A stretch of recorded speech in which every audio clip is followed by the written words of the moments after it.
امك عم تتصل. اعمل اللي بدك اياه، لا ترد عليها. انت ما تعلمت كيف تحكي مثل العالم والخلق؟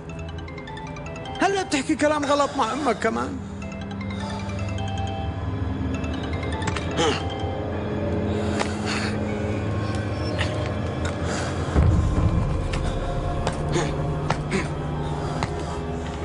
وهلا احكي لي لشوف مين اللي كان معك وقت اللي ضرب الجوهر؟ ليش انا بحاجة حدا لا قادر اضرب جوهر؟ ولك ابني حتى انا بحاجة كل هالرجال اللي شايفهم هون مشان اقدر اضربك.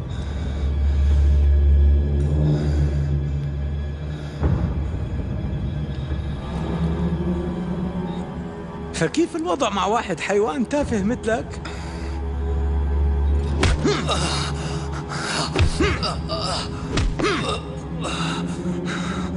أنا ما بحبك تخبي علي. يلا احكي لي مثل العالم والخلق، حتى ما خلص عليك نهائيا لبين ما تحكي لي.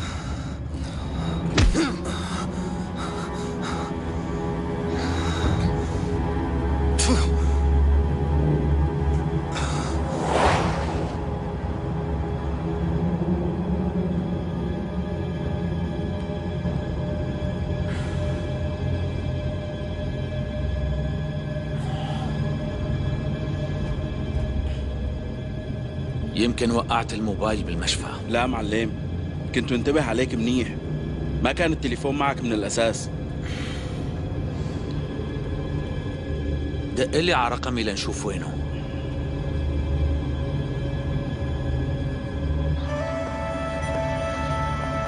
الشباب عم بيدوروا ما هيك؟ ايه عم بيدوروا مدام. يا ربي دخيلك، لوين راح هالولد؟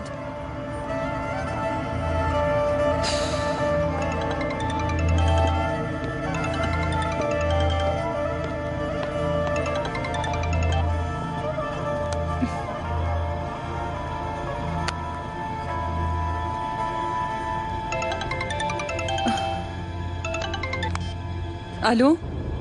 الو؟ هذا انت حسني؟ ايه مدام، معناتها تليفون المعلم ميماتي نسيانه بالبيت. اذا ميماتي معك اعطيني اياه. الست نسرين بدها تحكي معك.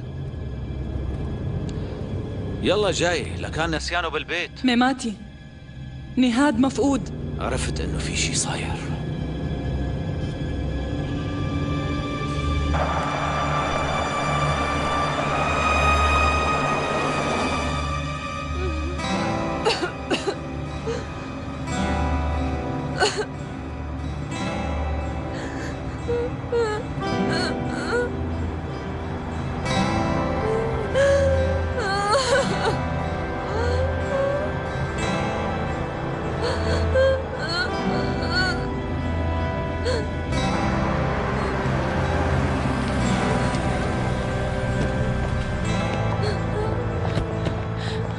يا أنيسة شو بك؟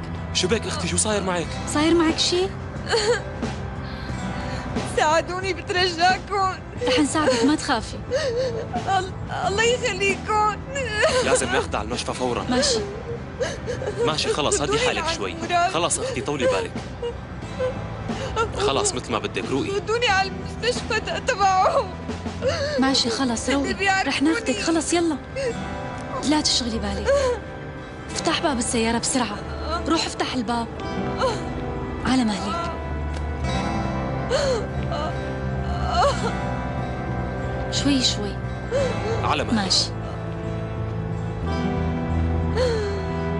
يلا.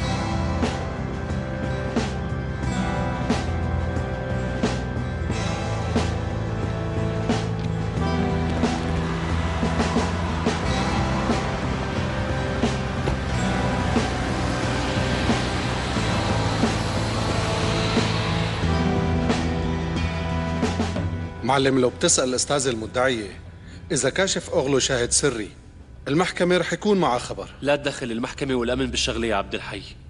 حاول أنت تلاقي لي هداك الضابط. عم تقلي ما ندخل المحكمة بسبب مرت أخونا ليلى معلم؟ مرت أخو مين؟ لا بس متعود أقول هيك.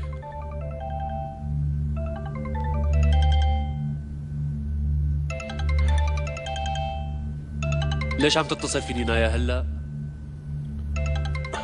بتكون متصلة غلط يا معلم. لا ترد، أنا بحكي معها بعدين.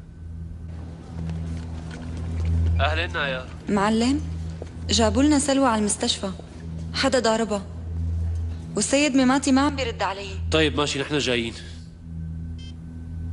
قوم لنروح. شو في معلم؟ قال ضاربين سلوى.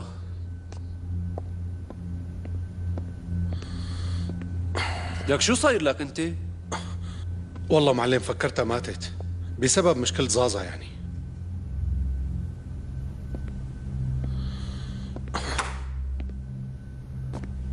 عمران بسرعة، قال لهم يطلعوا السيارة. أمرك معلم. بيجي معك معلم؟ تعال. ها صوص امبارح بيروح وعمران بيقعد.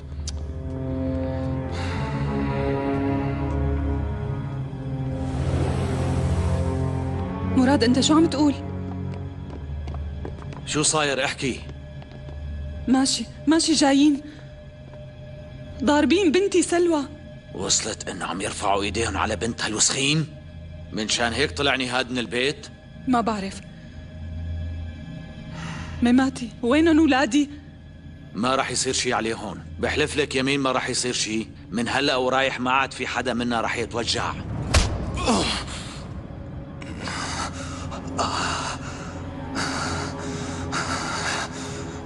خلاص ما شاء الله عليك بتتحمل كتير منيح. ما بدك تحكي بالعصاية. واضح انه اذا منضل عم نضربك للصبح ما راح تحكي كلمة. لكن اذا هيك شو راح يلزمك لسانك؟ نجدات افتح لي تمه لهالحيوان، شوف لي اذا في عنده لسان.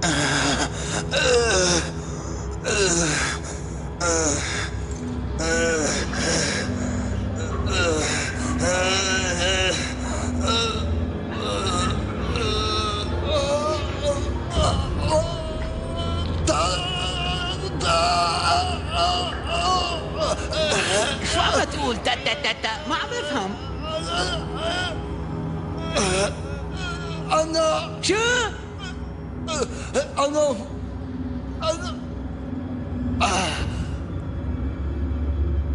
فؤاد، أنا ويا عنا.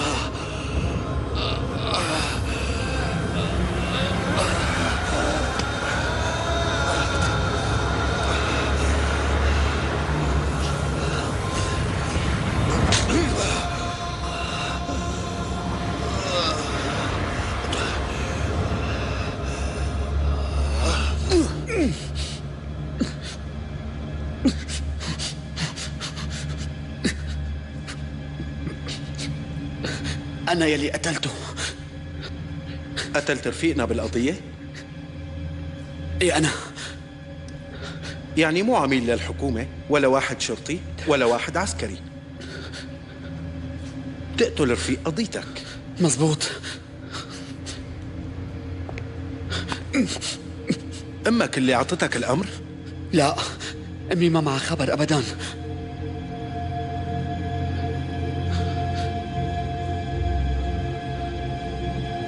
أنت عم تكذب.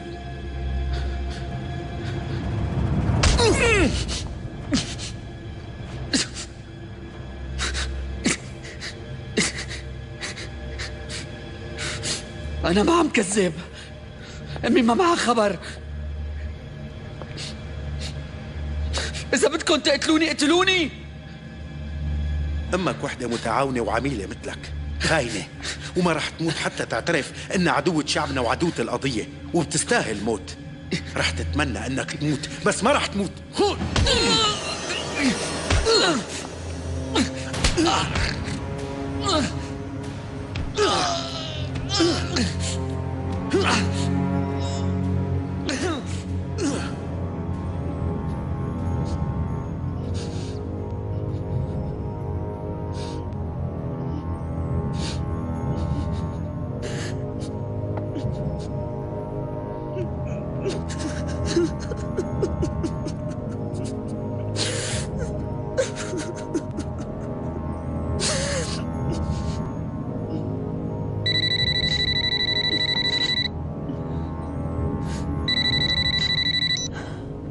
الو، قولي لي رفيقة لالا خير، قال متصلة فيني.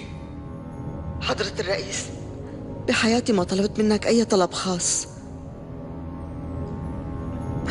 وأنا ما أجيت أحكي معك بأي مشكلة شخصية. شو كأنك علقانة علقة كبيرة مع رفيقنا الجديد؟ حضرة الرئيس، هالزلمة مجنون، معلق علي وعلى عائلتي. ابني هلأ معه بالتحقيق،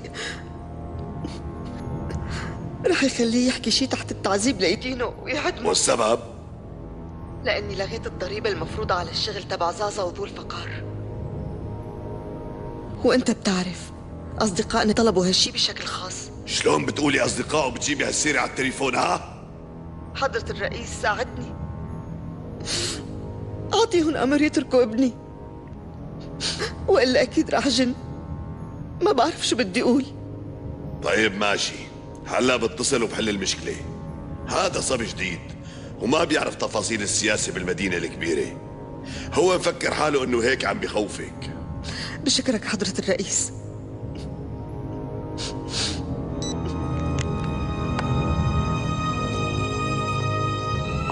خبره خليه ما يقتل ابن لالا زهرة، وفي يضربه كمان شوي تانية، وبأمره يطلق سراحه. حاضر سيدي.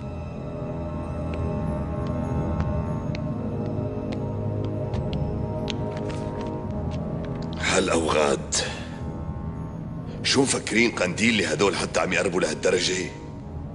قتلوا مئات وألوف الفدائيين من عندهم. أنا شو في عندي أكثر من الرجال؟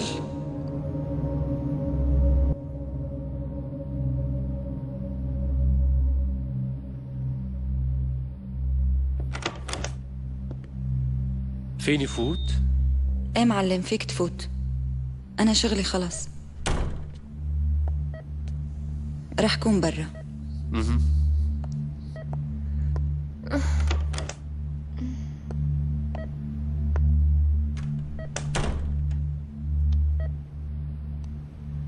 مين اللي عمل معك هيك؟ كنان. ليش لا يضربك؟ قلت له إني خلص بدي أتركه، بالأول وافق وقال لي ماشي، بس بعدين في حدا عبى براسه وقايل له إنه في شي بيني وبين عمي ميماتي. بعت لي وقال لي مشان نحكي، وقام سألني، أنا جاكرته بالجواب، قام بلش يضربني. وليش معبيين كنان ضد ميماتي؟ ليش صاير بيناتكم هيك شغلة؟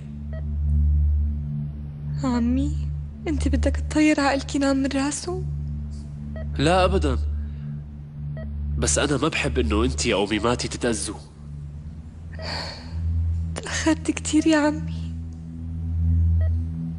لأنه خلص أذوني.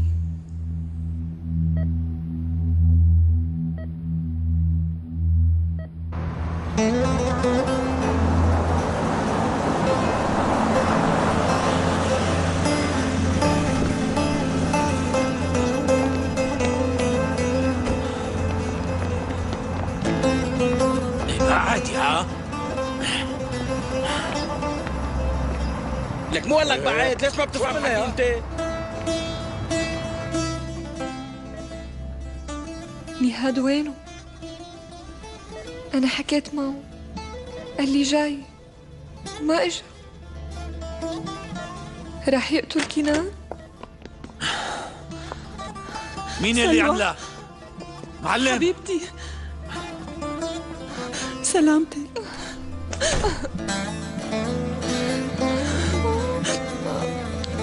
ميماتي فوت. زازا يلي عملها ما هيك؟ رجاله لقليل هالشرف يلي عملوها. بحلف لك يمين رح اقطع له ايدي التنتين وطعم اياهم. ميماتي، كنان يلي عملها. شو عم تقول معلم؟ قايلي له انه في شي بينك وبين سلوى. السافل بده يرفع ايده على البنت وفوقها بده يفتري؟ رح اعرف كيف كسر له عظامه عظمه عظمه. روق واسمعني. ما في شيء اسمعه معلم، هي غلطتي، كنت لازم من زمان اقتله. مماتي عمل لك روق. معلم ما بدي اسمع ولا تحاول توقفني ابدا. نهاد مفقود.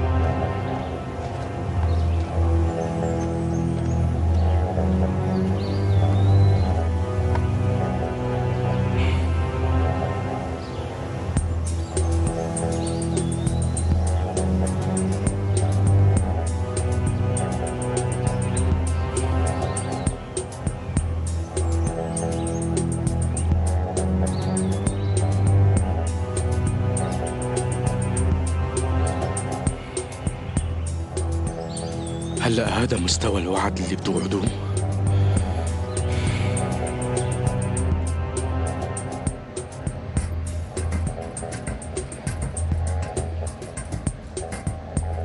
هذا الأمر أصدره الرئيس؟ بالضبط. في أمور ما بيعرفها الرئيس. الأم وابنها عم يخونوا المنظمة بشكل واضح وصريح. هذا أمر الرئيس يا رفيق. إذا هذا أمر الرئيس خليه يصدر لي إياه شخصياً.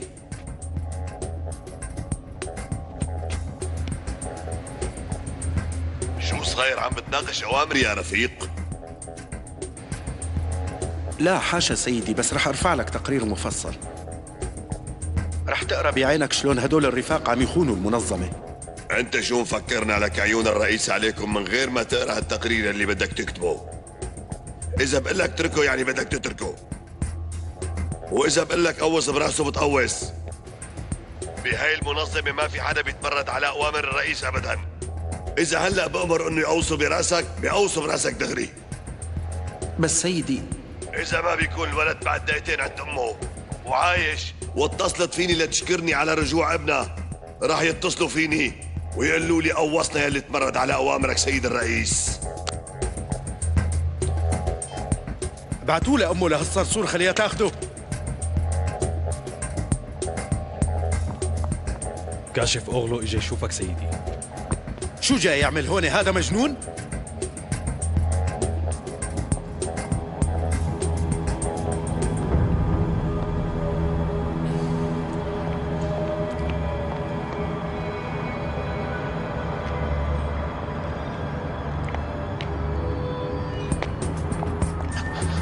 لك شو انت جنيت يا كاشف أغلو؟ بدك تجيب لي أجلي بجيتك لهون؟ حاجتك أنا جاي لصالحك مع لالا سارة.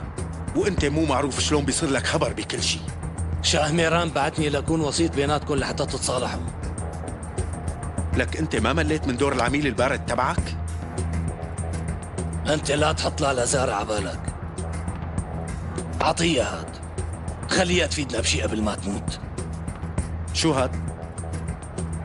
هذا ملف كارا، خليها تطلع تقول قدام الصحافة إنه كارا أكبر عدو للشعب تبعكم، وهو هلا عايش تحت حماية الجمهورية التركية. وشو مصلحة منظمتنا بهالشي؟ شو بدك أنت من مصلحة المنظمة؟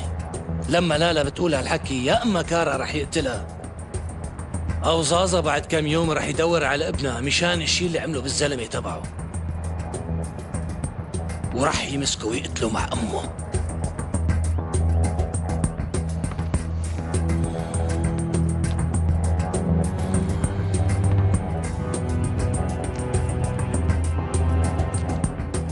كاشف أغلو، وين ما رحت أنا شفت عالم بتخوف. بالعراق شفت بعيني صدام، وبإيران شفت الطوائف،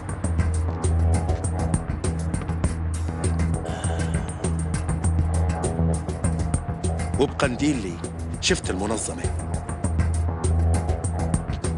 وبتركيا شفت الجمهورية. بس ما شفت واحد كل شعرة من راسه فيها دناءة وقلة شرف وقلة ضمير مثلك.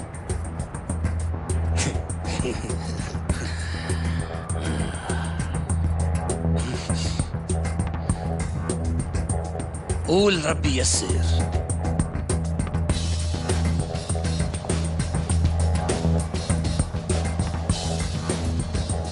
وانا شو علاقتي بالانتقام تبعك؟ ما بعرف هالايام مين صار عندي معترف ومين منزل بالدولة. نزل تلج وصار زلزال وهر الزهر. يا شار اغا بدك تقرر، يا اما بتترك هاي الشغلة يا اما بتستمر بتجارة البودرة تبعك مثل الخلق. جربتوا تشتغلوا مع التانيين ما مشي الحال مو هيك؟ وليش لجرب غيرك ناس ما بعرفهم؟ بما انك لسه ما متت رح نضل نشتغل معك. إذا ناوي تشتغل معي بالتجارة مثل الخلق أعطيني الكلب كاشف، كل وقته عم يدور مع زلمتك. العملاء دائما مثل السرطان، منه الخبيث ومنه يلي مو خبيث. عملت له أشعة 1000 مرة لهذا العميل يلي عندي وما فهمت إذا كان خبيث ولا حميد. أنا برأيي روح حل شغلتك مع الجمهورية التركية. ألو ألو إلهان، إذا جاي تقلي لقيت كاشف أغلو احكي وإلا انقلع. آغا في مصيبة تانية جاية على راسنا. أنا ما بدي أسمع شي، انقلع. إلهام شبك عم بقول لك انقلع. آغا سيد كنان ضارب سلوى واخدينها على المستشفى.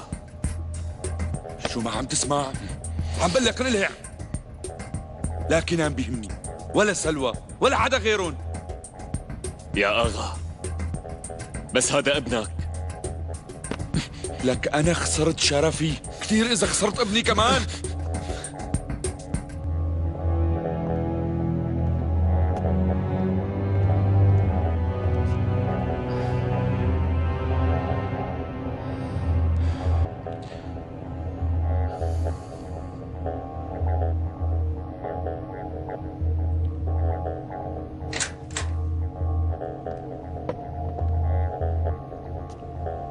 شو قال لك أبي؟ قال خلص أنا بحلها. وشو قال غير هيك؟ قال يروح يتخبى بشي محل وما يطلع قبل ما أقول له أنا يطلع. أنت مالك شاطر كتير بالكذب يا إلهان. أبي مو مهتم أبداً، بيريد مماتي يقتلني وخلص. أصلاً شلون بيقدر يخلص مني بغير هالطريقة؟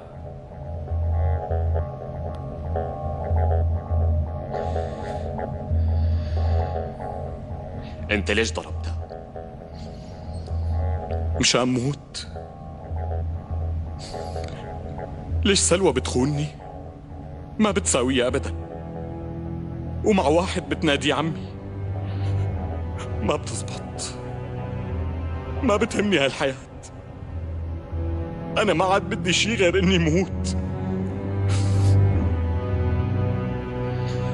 وأنت ليش رحت لعند زازا؟ عمل شغلة كبيرة مع ذو الفقار آغا، رحت لخلص هالشغلة.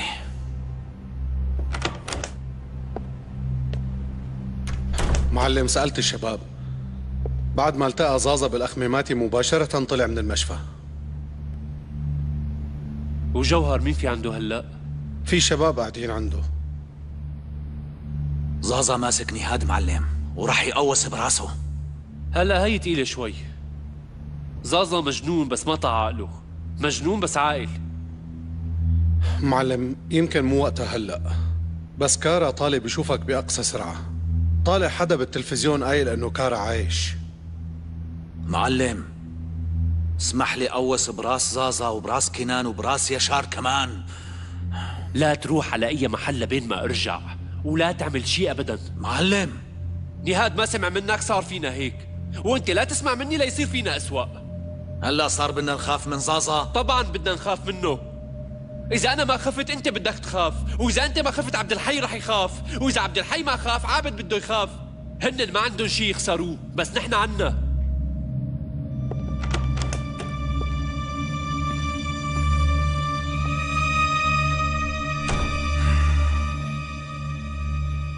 أمي بترجاكي حاكي عمو مراد، بترجاكي خليه يروح يخلص نهاد.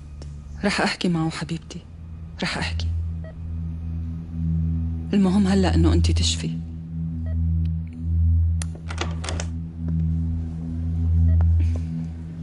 احكوا مع بعض، أنا جاي. وينه مراد؟ قاعد بغرفته؟ لا مدام، طلع قبل شوي، بس على حسب علمي قال انه بده يرجع. راح لعند زازا؟ يا مدام، قلت لهم اكثر من 1000 مرة خبروني لوين بتروحوا، بس شو بدك تقولي مدام؟ تسيب.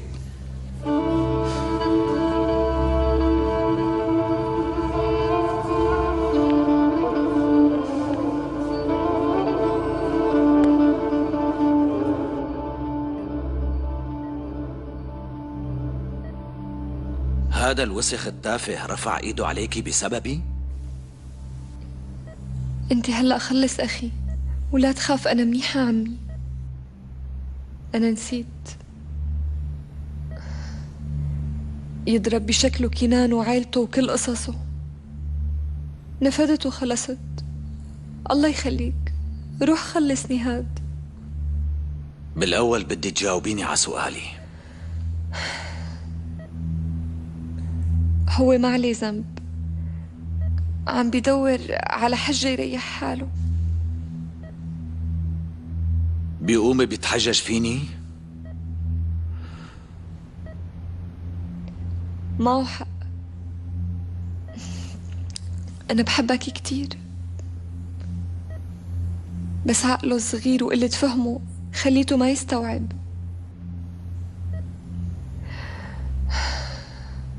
أنا ما اطلعت عليه بأي يوم مثل ما بتطلع عليك،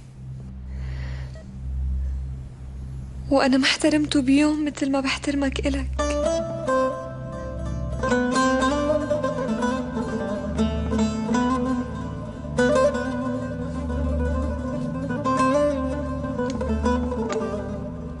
انت ارتاحي.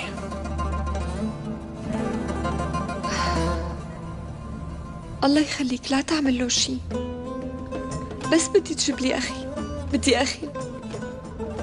لا تشغلي بالك، نهاد رح يرجع أكيد.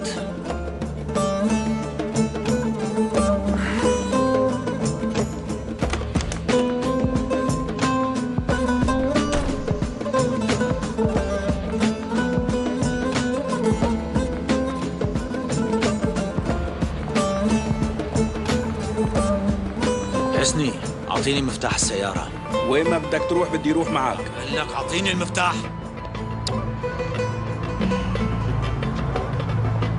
نصحتك.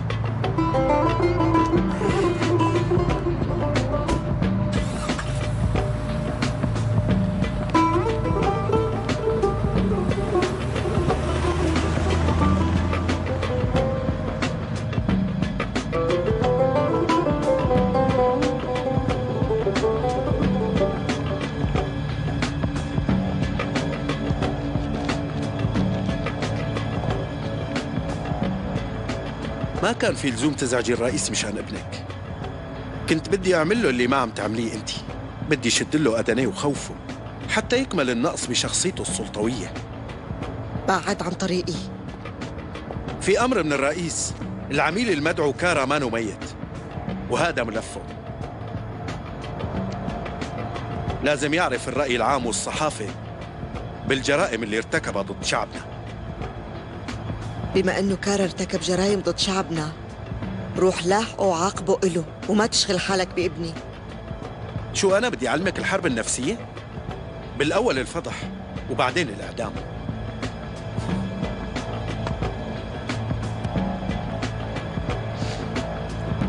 افتح الباب.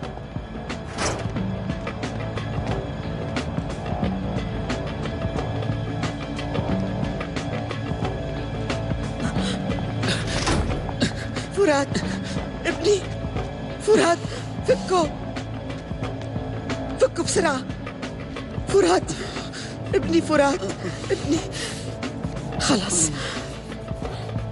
لك بسرعة. ابني، ابني حبيبي، يلا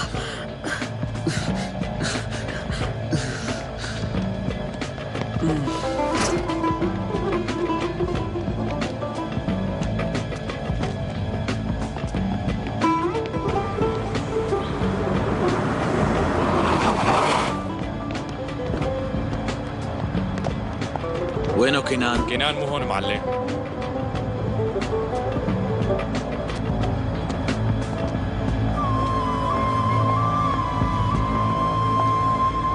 الهان اللي وين كنان؟ مانو هون. بخنقك وينه؟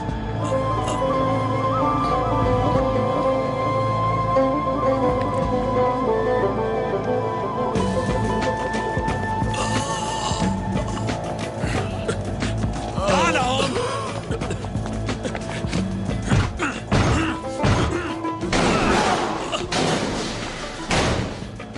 ميماتي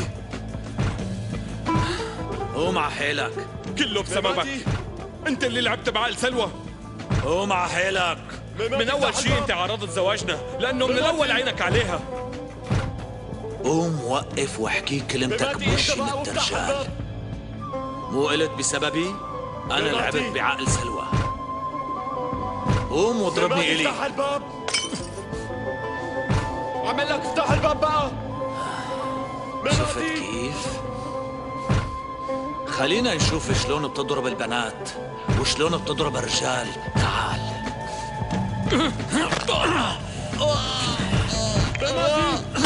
ميماتي لا تعملها. تعال شوف. ميماتي لا تعملها. ميماتي وقف.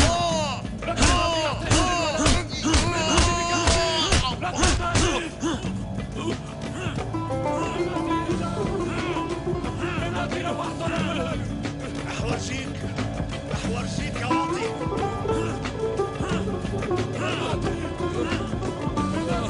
بسببي ها؟ بسببي ها؟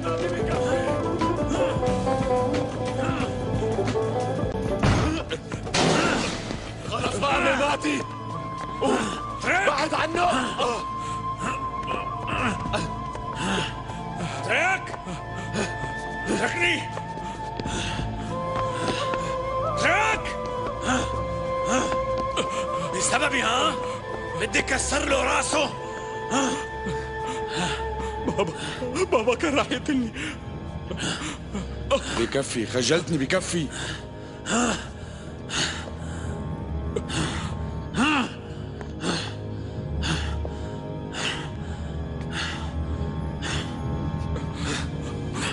اسمع، إذا كنان بغير كنيته بشي يوم وقتها بتعمل معه اللي بدك إياه. محيت كنيات كتير، ما بتفرق إذا نقصت واحدة أو زادت. ميماتي، في بالنص سلوى اللي بحبها مثل بنتي، وإلا حكيك هذا ما بتحمله، وما بدي حط احتمال إنه يكون اللي عم ينقال صح. شو بيصير إذا كان صح؟ ما بيصير، حتى إذا سلوى اللي بحبها مثل بنتي بالنص. ما بعفي عن خيانتك ولا بعفي عن خيانة حدا.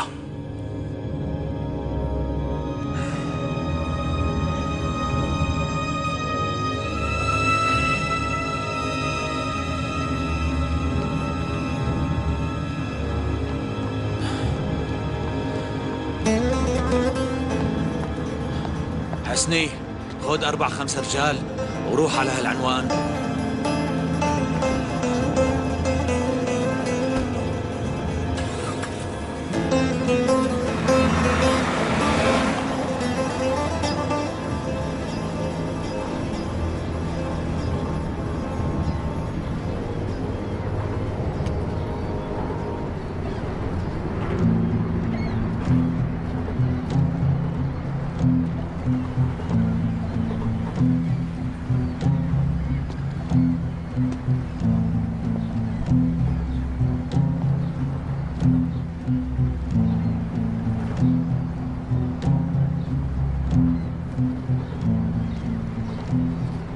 أنا عم أقول لك اختفي وأنت قاعد عم تتصيد سمك؟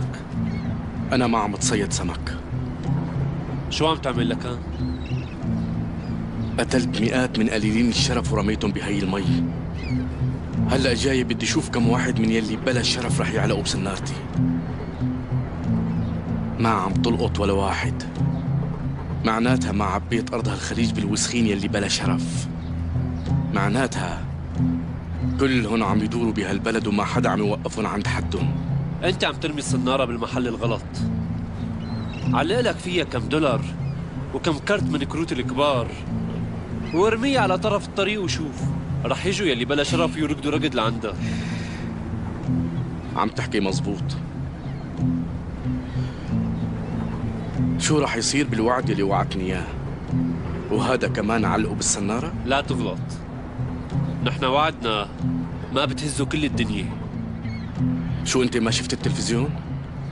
هي بقى صنارة مرمية لإلك، ليش لا تبلعها؟ كاشف واغلو والسيد المحترم ما رح يدفعوك الثمن؟ مراد على مدار، وعدك وعد ما هيك؟ لا بقى تتصل فيني من شان هيك. إذا وعدك وعد، إيه والله. ها؟ طيب في معك دولار؟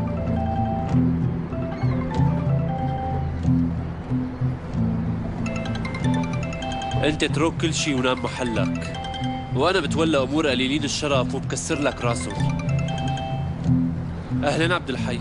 معلم عرفت وين مكان النقيب. طيب وينك هلا؟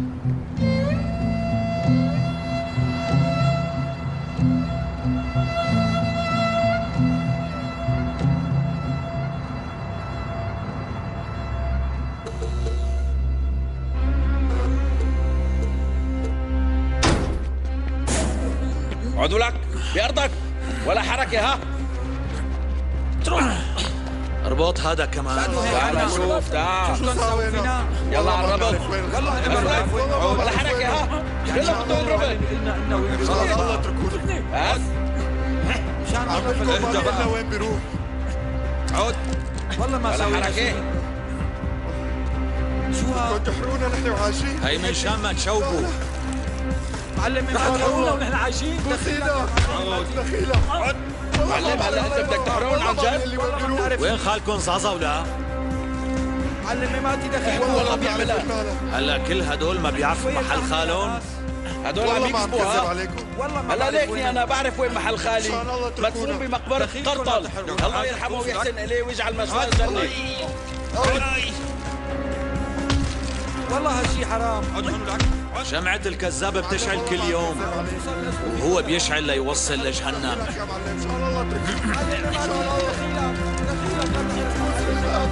الله يوفقك. عنا أهل والله ما بعرف والله لو بعرف انت حسني احكي لك يعني خراس هي كلمة. تعالوا فكونا مشان الله. دخيلك يا معلم فكني مشان الله. وين رايحين؟ لا تتركونا مربطين. معلم ماتي دخيلك لا تحرقنا. ساعدني فك حالي. معلم ماتي مشان الله.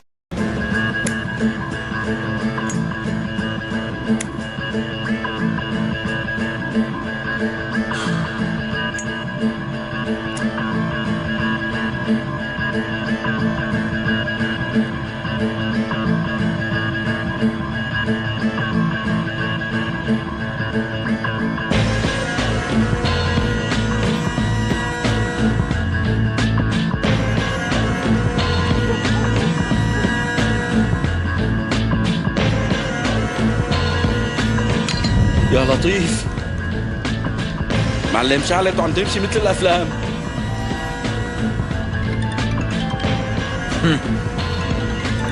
يلا طفيها حسني. يساوي عملته بعدين طفيها حسني. الو الو، اجيت لعنا وزرتنا بالمشفى. تعالوا زورنا مطرح ما نحن. وينك انت؟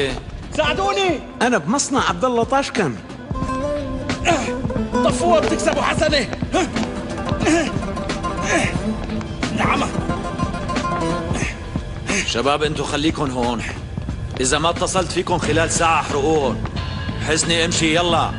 هيك ما بيمشي حالها بدها مي.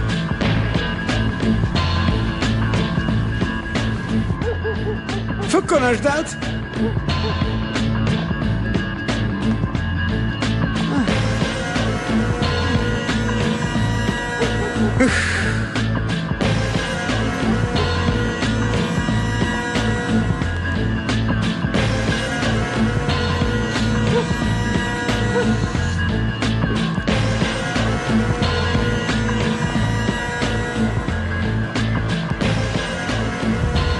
عبد الحي انتبه على الطرف الوراني حتى ما يهرب. ماشي معلم.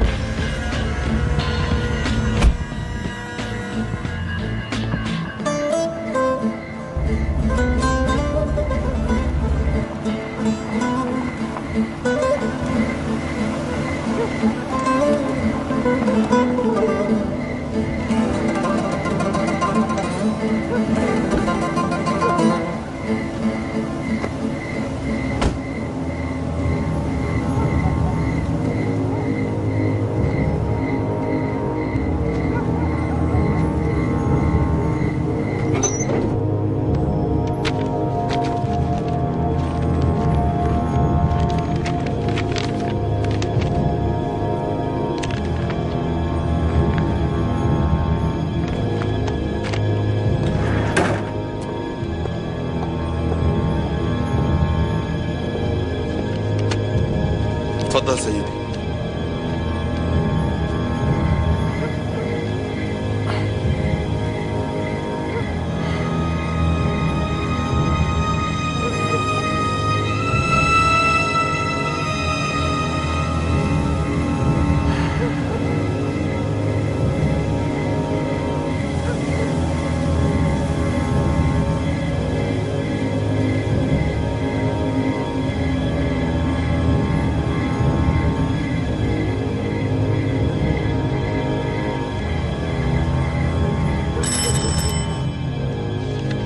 روح شوف مين.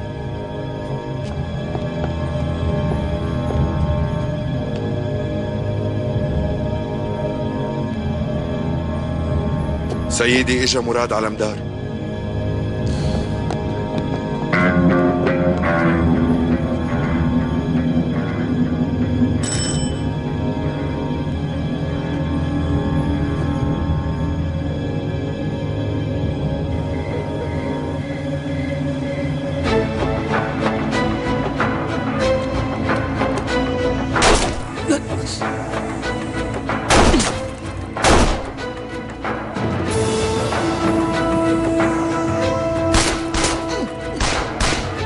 على مدار ورجاله ما بيطلعوا من هون عايشين. امرك حاضر سيدي.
عرفت اللي بدي اياه؟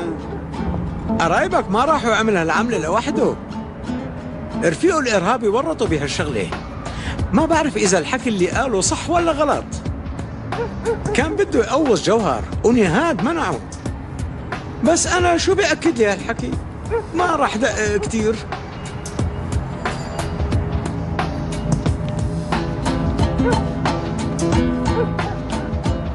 وين نهاد؟ هالمرة خلاص عفيت عن حياته.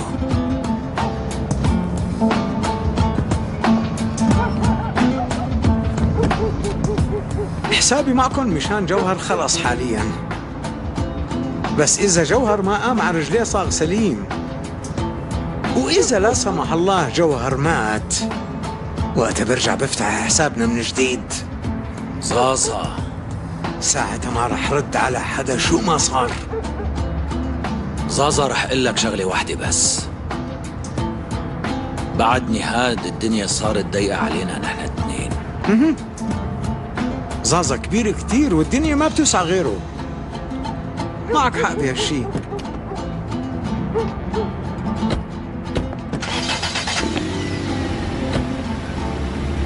مماتي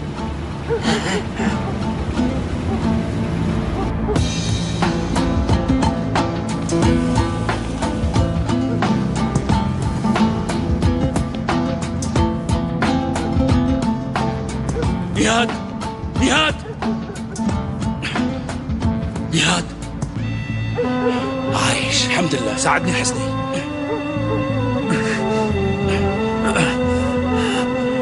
يلا تحمل نهاد، تحمل ابني تحمل. حسني نعم. أسرع شباب. حاضر. تحمل نهاد تحمل تحمل يا ابني. دفنت علي مماتي بإيدي، انت ما رح ادفنك، انت بدك تدفني. تحمل يا ابني. أسرع.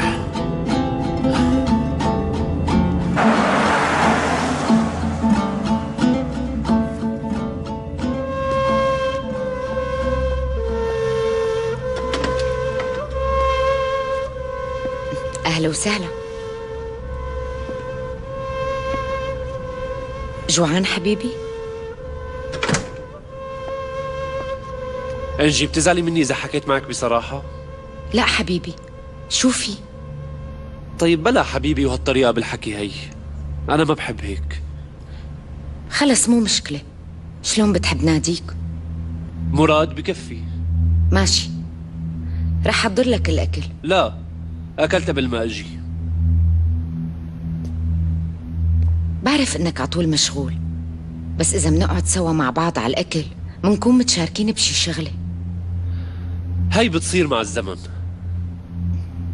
قال أمي إجت زارتك. مزبوط إجت. إيه، وشو حكيتوا؟ أنا بدي إياكي تعرفي إنه مستحيل تصيرك انتي. أمك عبرت لي عن مشكلتها بشكل واضح. وشو مشكلتها؟ ابنها. الأم دايما بتخاف على ابنها. أنا هلأ بخاف على بنتي، وأكيد رح خاف على اللي جاي. وإحساسي إنه رح يكون صبي. تعال لفرجيك غرفتك، إذا ما عجبتك منغيرها. قلت ما رح ترتاح نكون بنفس الغرفة هالفترة، فقلت لبعد الولادة. يعني الحقيقة فكرتك منيحة، بس أنا يمكن مضطر إنه نام عند أمي هلأ مشان رهف. شلون يعني؟ يعني بيجي لهون بشوفك وبعدين بروح بنام هنيك، والصبح بشوف بنتي وبطلع. الخبيرة قالت إنه لازم مضي معها وقت طويل. لكن استناني دقيقتين لحضر أغراضي على السريع. ليش؟ أنا كمان رايحة معك. رح عاني هالكم أسبوع من السكنة ببيت تاني، بس كل هذا مؤقت، ما هيك؟ أنجي يلا دقيقتين حبيبي. باردون مراد.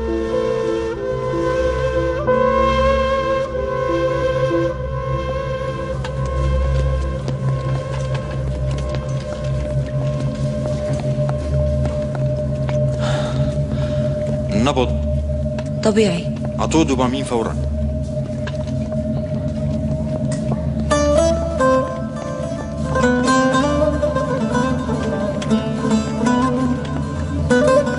تحمل يا ابني.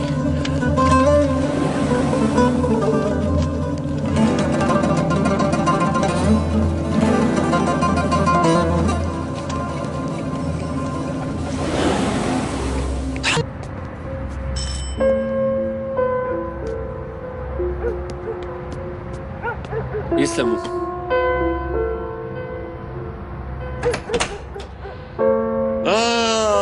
أهلا وسهلا. أهلا وسهلا. رهف نامت بابا؟ نامت وهي عم تتفرج على التلفزيون، نيمناها بغرفتها. تفضلوا فوتوا.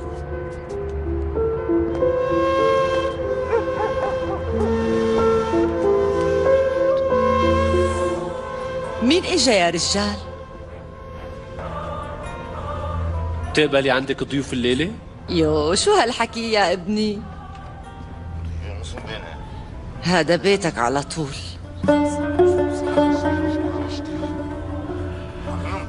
طبعا يا ابني، هذا بيتكم على طول.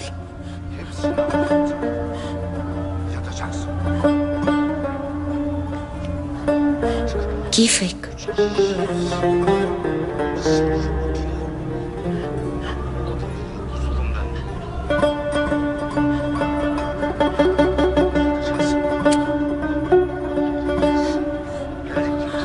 أنا كنت مفكرتك رح تبقى الليلة عنا، يعني اجيت لتشوف رهف؟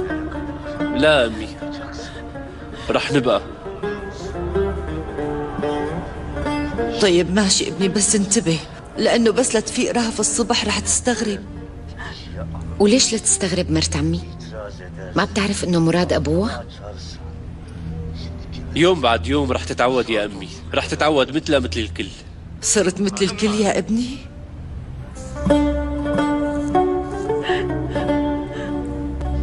عفوا بابا عمر، بس لو تفرجيني الغرفة حتى أفتح الشناتي. ايه تعالي.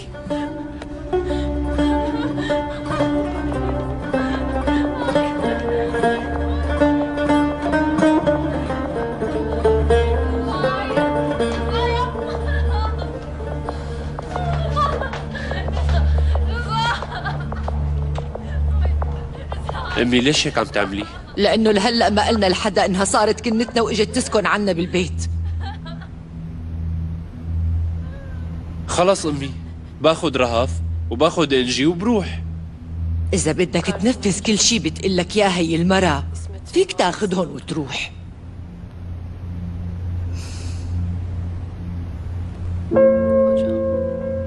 Rıza Selimoğlu ve arkadaşı İbrahim Şenyurt.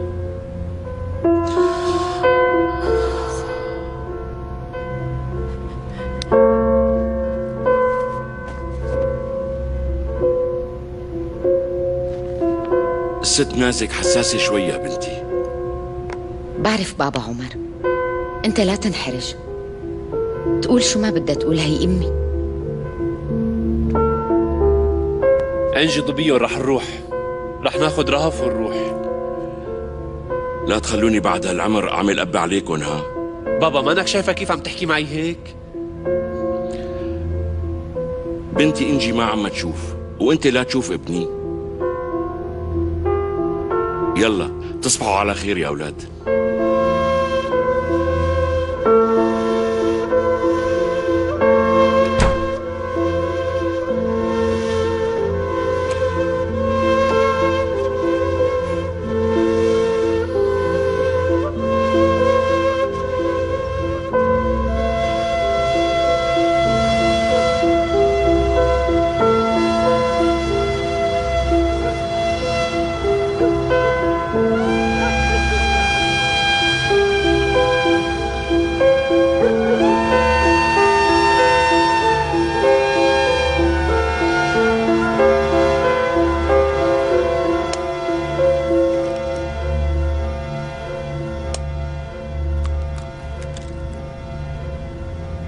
يا عيني، مين علمك هذا الشغل هيك يا بنتي؟ ليش شو بده تحضير البيض؟ بيقولوا عنك انك من الطبقة الغنية وايديكي ما بتلمس شيء ولا بتقربي من اي شيء. وشو بيقولوا كمان؟ قالوا انه عندك خدم، وهن بيحطوا لك كمان اللقمة بتمك. طيب هلا طلعت هيك؟ بس انا هلا ما عاد صدق هالحكي ابدا.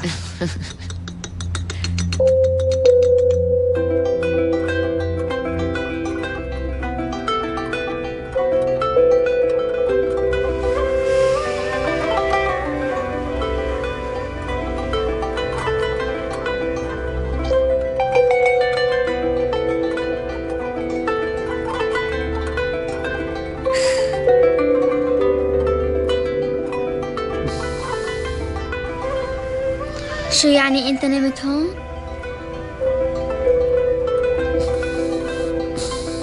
أنا دايما بجي وبنام هون.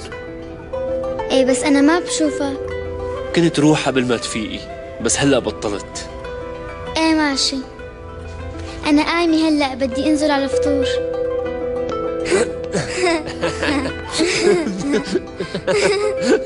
خلاص.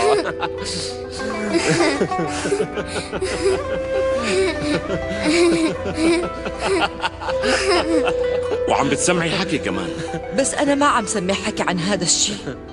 خلاص عمو اتركني.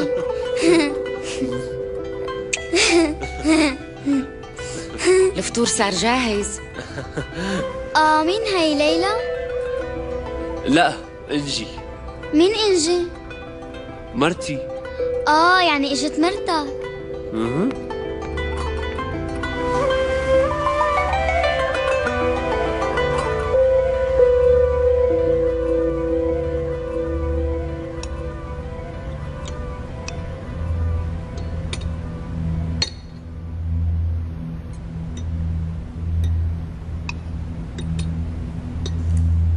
I miss speaking in English.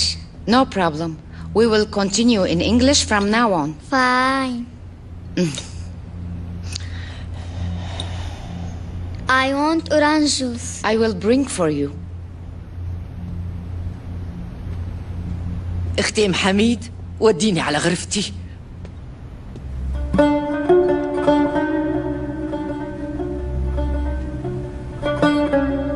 راحت تجيب عصير برتقال.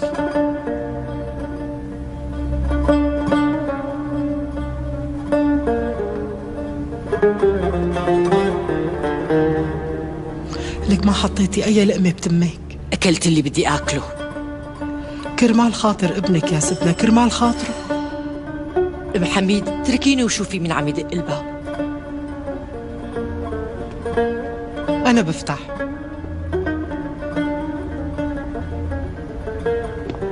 وقفي وقفي، أنا بفتح بنتي، وقفي.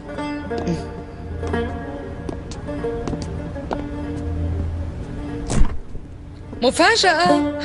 قلت بشوف رهف قبل ما اروح. أهلا وسهلا يا بنتي. أهلا فيكي.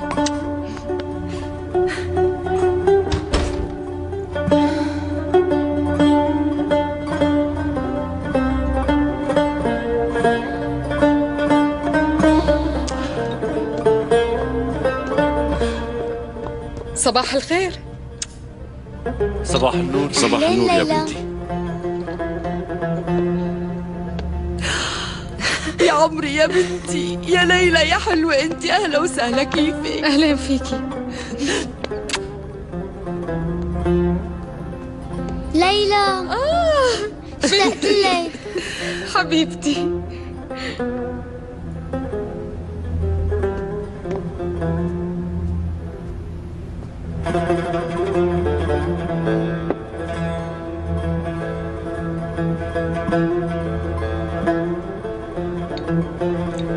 ليلى تعالي معي شوفي على مين بدي أعرفك. على مين بدك تعرفيني؟ تعالي ليلى، يلا تعالي. يلا تعالي. مرحبا. مرحبا. هاي مرته لمراد. منعرف بعض. ان شاء الله بيهد قليلة الحياة. ما بيصير، كرمال ابنك يا ستنا. يلا رجعيني لهونيك، يلا.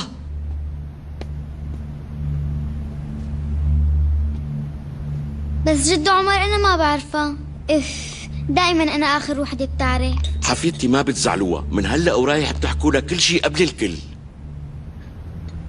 أنا خلصت أكل، راح أدخل لجوا. عود ابني، شو باك؟ خلينا بنشرب الشاي كلياتنا سوا. ماشي أمي، بنشرب. أنا بدي أتفرج على التلفزيون. تعالي معي لشوف.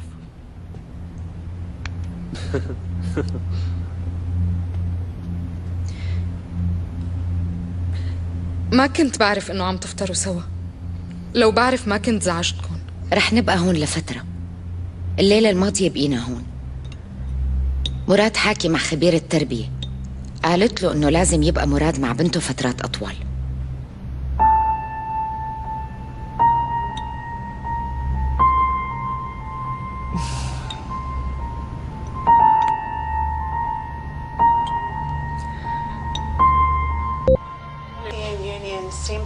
that allows both.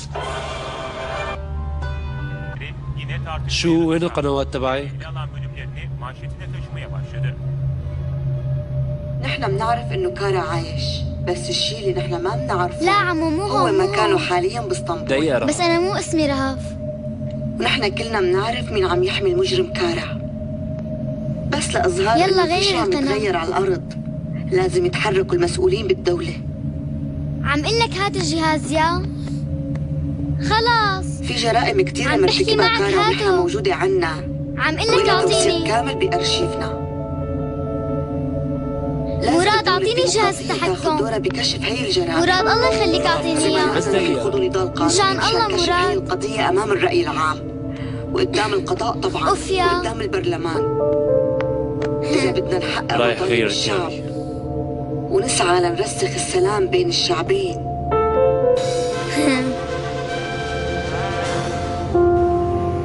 لليوم شعبنا تعرض للتعذيب بشكل غير محدود، قدم آلاف القرابين لجرائم مجهولة الفاعل، وهلأ إذا كانت الدولة بتعتبر شعبنا مواطنين أصليين بهذا البلد لازم تلقي القبض على كارا وتحاكمه. إذا الدولة بدها ترفض سياسة الإنكار والتجاهل وتورجينا حسن نية تجاه شعبنا، إدخال المجرم كارا للمكان اللي بيستحقه هو السجن شرط أساسي لتحقيق وحدة شعبنا. قديشك كبير ومهم يا كارا، مو معقول رح تصير تقويم للبلد، رح يصيروا ترخوا بميلادك قبل كارا وفترة حياة كارا وبعد موت كارا. وياخذوا العقوبة اللي بيستحقوها. رح خليكم تعرفوا منيح مين نحن. تحت حماية الدولة، وخاصة إنه عم نعيش مرحلة جديدة، وهي المرحلة كتير هامة وخطيرة لتحديد مصير الشعب.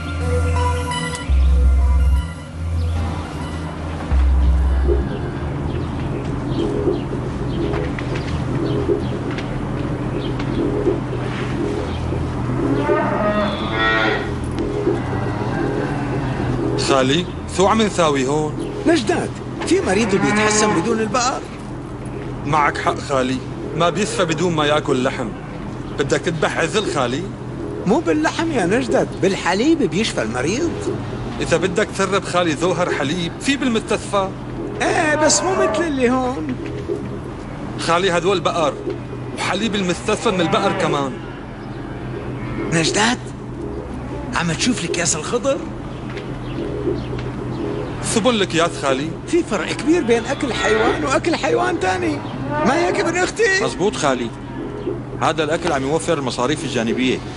هاي المصاريف خربت بيتنا على مدى سنين، هلا مصارينا بجيبتنا وحليبنا كتير ممتاز، وفوقها صرت ملك السوق. شو هالحكي؟ استغفر الله خالي، انا ابن اخته لملك السوق.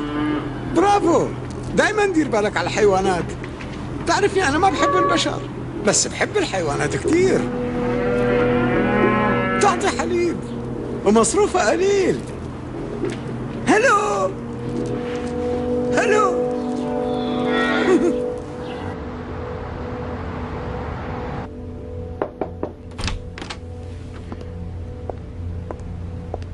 تفضلي الملف. يسلموا. لا زارا عملت استعراض كبير على التلفزيون، بتجي وبتقدم استعراض قدامنا لنشوف شو مكتوب بالملف اللي كانت عم تلوح فيه. ماشي حضرة المدعية.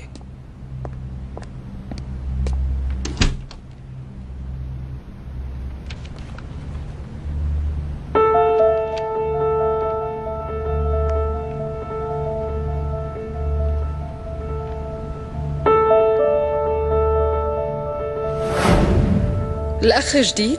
اي والله. ليلى. فرمان.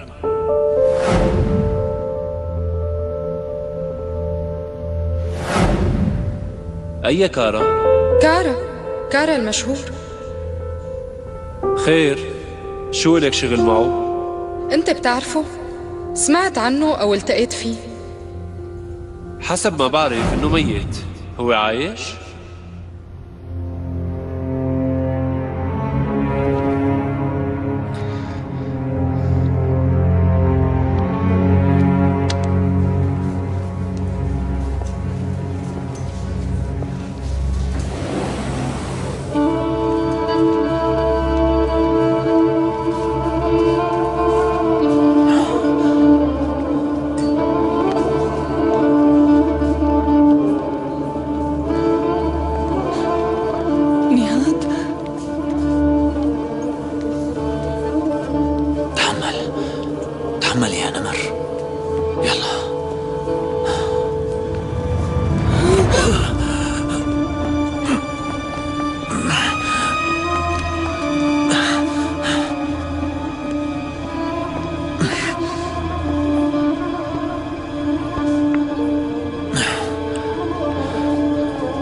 اعطوها إبرة مهدئ دكتورة.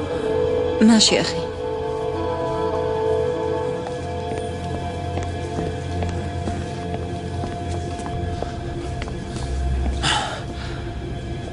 كيف وضعه لنهاد؟ خطير؟ كاسرين له كل عظامه يا معلم. ميماتي تعال.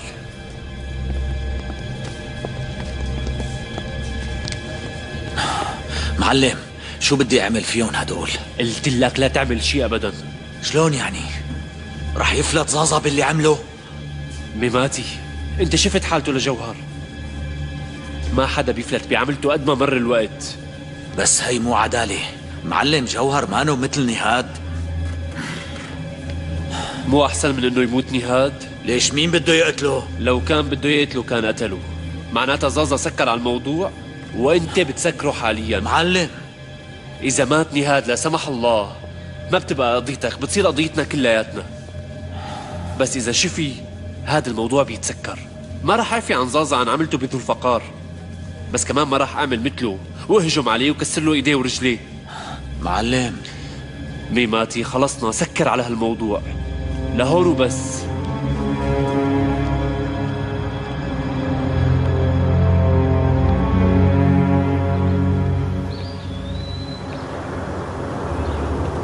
السيد المحترم، استنيتك تجي لعندي مشان تجي تبارك لي، بس أنا اجيت لعندك. بما أننا ما رحنا لعندكم معناتها نحن زعلانين. أنا توقعت ولهيك اجيت. شرفتونا بزيارتكم. أنا مبسوط كثير سيد جوزيف من تعيينك محل المرحوم آرون فيلر. شكرا. تفضل.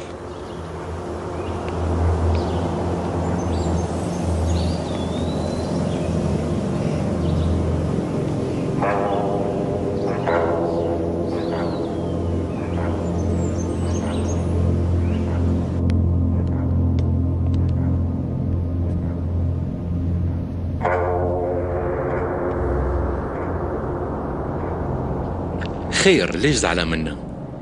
ليك أخي جوزيف، قلتوا لنا تعالوا اجينا، قلتوا لنا روحوا ورحنا. شو اللي غلطنا فيه حتى تتركونا بين الجنة والنار؟ قلنا بترتاحوا شوي حتى ترجعوا على الساحة بقوة أكبر. الاستراحة بهي الأرض يا صديقي أسوأ بكتير من الموت. انتوا غلطتوا غلطة كبيرة. مو أنا عم أقول هذا الشيء، سوريا عم تقوله، ليبيا عم تقوله، مصر عم تقوله، العراق عم يقوله. مشاكلكم المتراكمة عم تقوله بكل محل. مو مهم اللي بيقولوه، يلي بتقولوه انتو هو المهم عنا. أنا كمان كنت بالزمانات شاب.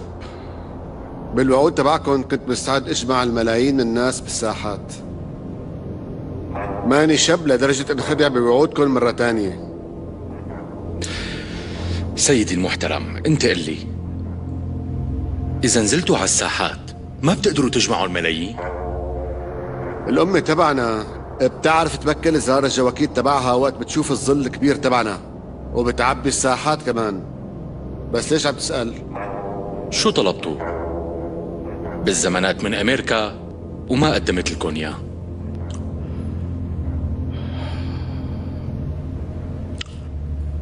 يا صديقي، أمريكا ما قدمت لي الأمانة العامة لهيئة الأمم المتحدة. رح تلاقي حدا أحسن مني؟ وانت ليش بدك هالمنصب؟ الأمم المتحدة لازمة كتير وضرورية لإلنا، حتى بهالبنية الضعيفة تبعها. لشو؟ لأنه هي المؤسسة أبداً ما بتعرف تتعامل مع المسلمين. ما بقي في مفر من تعيين أمين عام لهي المؤسسة بيعرف التعامل مع الغرب والإسلام بنفس الوقت، حتى لو كان هذا الشيء فرض. بس انتو هيك عم تبلشوا المساومة من أعلى نقطة. بهي الأرض الكل عم يستنوا صلاح الدين الأيوبي الجديد. إذا بدكن لازم تلاقوا صلاح الدين جديد، بس أنا بقلكن من هلأ ما في لزوم لصلاح الدين، ما في لزوم للسيف، ولا في لزوم للقوة. في لزوم للصبر. اللي بيلتقى هون حدا أصبر مني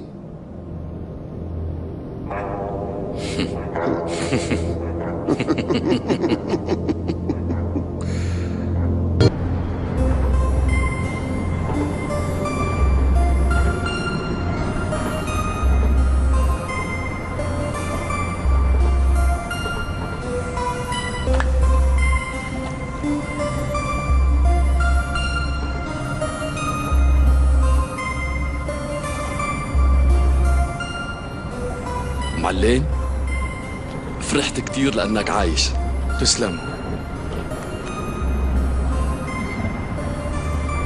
شو في ما في؟ انت منيح؟ شلون عائلتك؟ الحمد لله، الجميع بخير الحمد لله. بعد تورطوا جماعتك بملاحقتي ما هيك؟ تورطوا معلم. اليوم قدمت لالا زارا لقاء على التلفزيون، ما بقى في مهرب. خدني وديني لكان. معلم، شلتني وحملتني على ظهرك وأنا جريح بالجبل، بدك ياني خونك؟ ما بتزبط معلم. إذا أنت شاكك فيني قوصني براسي. نمر، قالوا إنه كاشف أوغلو شاهد سري. إيه معلم. بدي إياك تعرف لي مكانه. كل هالشي عم يطلع من تحت راسه هالوسخ. رح دور لك عليه فورا. خود مسيك. انت شايف شلون السمك بيضرب؟ وانت هيك بدك تمسك لي كاشف اوغلو. ماشي الله معك.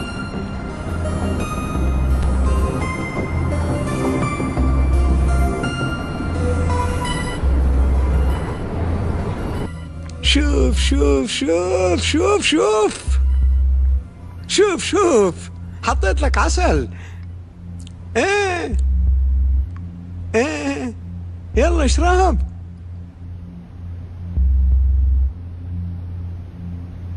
ابني اعمل هيك لك جوهر، اشربها حتى تطيب ابني.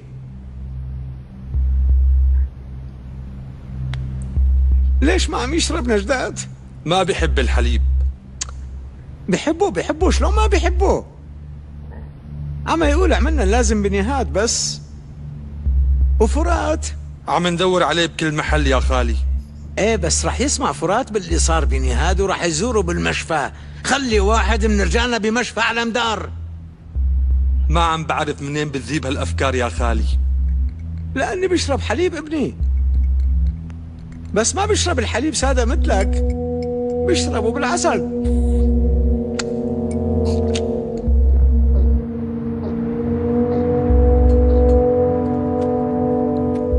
بكره بتروح على ألمانيا وهي البطاقة.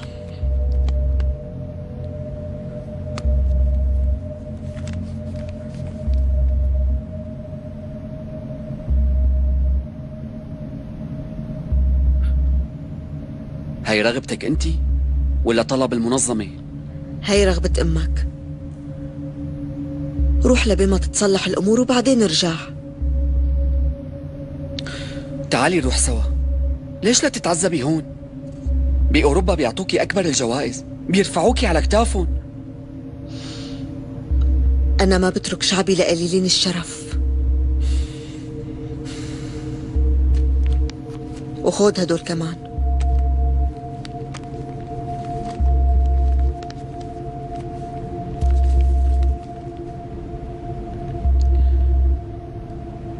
شكرا كتير أمي.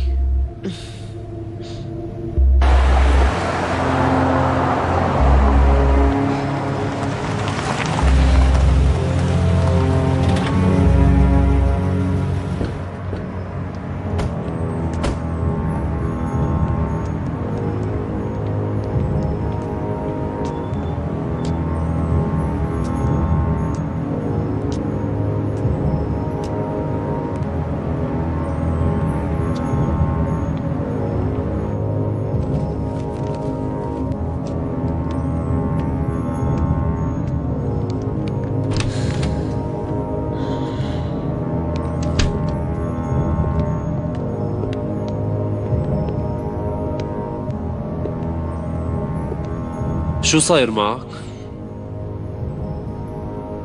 صار معي حادث صغير. نهاد صاير معه حادث أكبر، انتبه على حالك. شو صاير بنهاد؟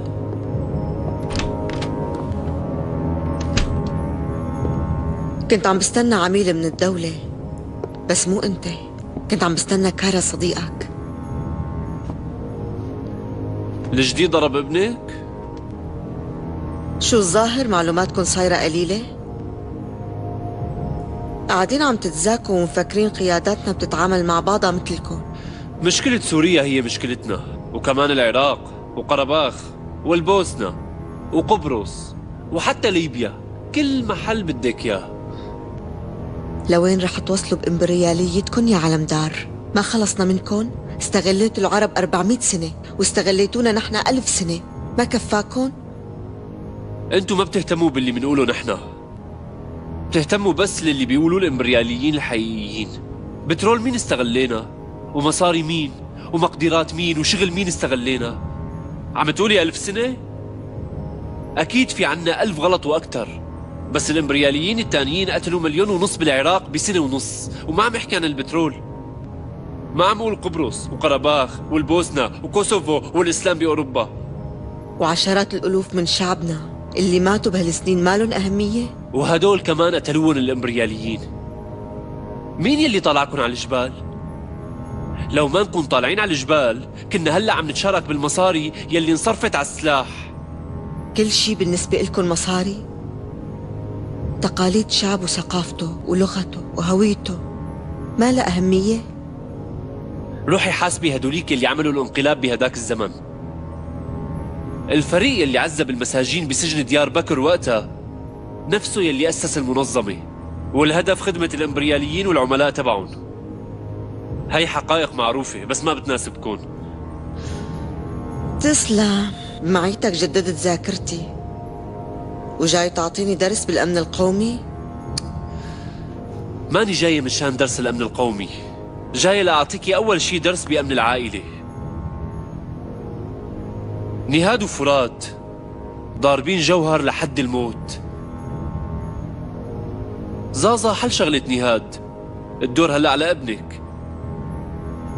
إذا أنت بتعطيني هالعميل الجديد اللي عندكن يلي عم يشتغل مع عميل بيخوف عنده 5 وجوه مثل كاشف أوغلو، وقتها بنقذ حياة ابنك.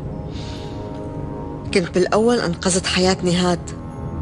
أنقذته وهو عايش، بس ابنك ما رح ينفض بالضرب وبس.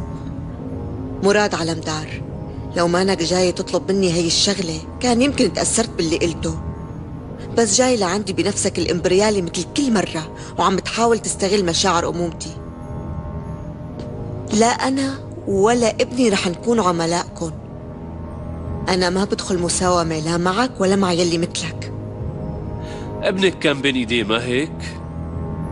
اتصلتي بقنديل لي أم تركه؟ طيب قولي لي كم دقيقة زازا بده ليترك ابنك؟ شو علاقتك؟ أنا قلت لك يلي بدي أقوله، إذا غيرتي رأيك حاكيني. ما في مخلوق بيقدر ياخد ابنك من بين ايدين زازا،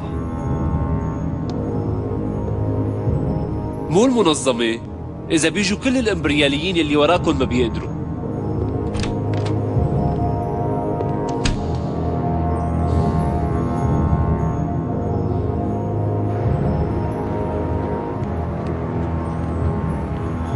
شو قالت معلم؟ رح تخبرك بمحل الزلمه اللي رح نشوف. لك أنا الحق علي، كيف بعطي كاشف أغلو ليشار؟ قال وعد، لخدوا واحد بلا شرف بينعطى وعد.